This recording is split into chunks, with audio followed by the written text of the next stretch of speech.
Selam aleikum për hoxhën e nderuar, në lidhje me hadithin shëroni të sëmurit tuaj me sadaka. Si duhet të kuptojmë këtë udhëzim? A është sadaka e shkaqeve që Allahu i ka bërë për shërim dhe çfarë mësimi duhet të nxjerrë nga kjo? Allahu i ruaj. Wa alaikum assalam wa rahmatullahi wa barakatuh. Sadakaja, ndihma që i jepet muslimanëve bëhen dhe ka argumente të shumta që bëhet shkak, bëhet sebeb që më të hiq një problem, për shkak se në hadithin e saktë pejgamberi sallallahu alaihi wasallam ka thënë kushdo që ja hiq muslimanit një breng, Allah subhanahu wa taala ja hiq një breng këtij edhe më të madhe. Ai ka pas nevojë për diçka ti ke ndihmu. E ke bënë mirësi. Atëra Allah subhanahu wa taala të kthe. Kjo është çështja e parë. Çështja e dytë, në atë që kemi përmendur disa herë. Njeriu duke mos qenë besimtar, kur bën vepra të mira, Allah subhanahu wa taala ia shpërblen. Hiç nuk është besimtar, bën vepra të mira, Allah subhanahu wa taala ia shpërblen.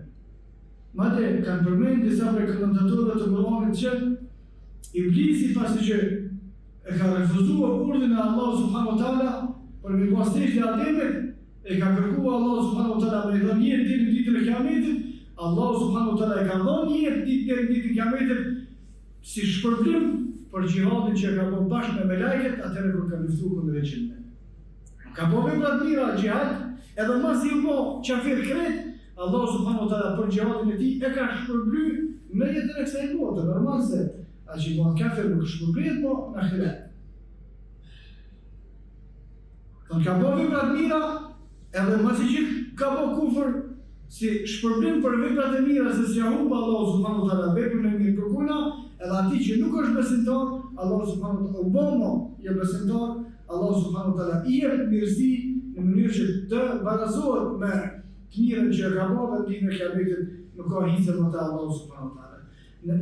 Kur kthehet çështja pastaj te muslimanët, kushdo që bën hajër, kushdo që bën mirësi, ajo e kthehet në begati edhe në vetën e vet, edhe në fëmijët e vet, edhe në pasurinë e vet, edhe në shëndetin e vet, në shëndetin e fëmijëve të vet.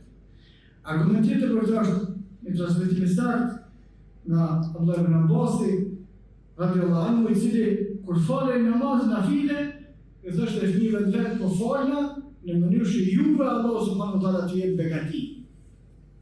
Nga se e ka lexuar fjalën e Allah subhanahu wa taala në surën Kahf, kur Khidri dhe Musa alayhi salam ka shkuar te muri, e kanë ndërtuar murin për çka kanë ndërtuar?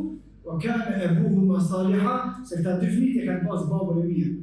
Ai ka bërë vepra të mira, Allah subhanahu wa taala ka thënë se veprat për me urujt pasunia fëmijëve të tina. Kjo është logjika që kushdo që mundet me bëjë sadaka, sadakaja është dritë.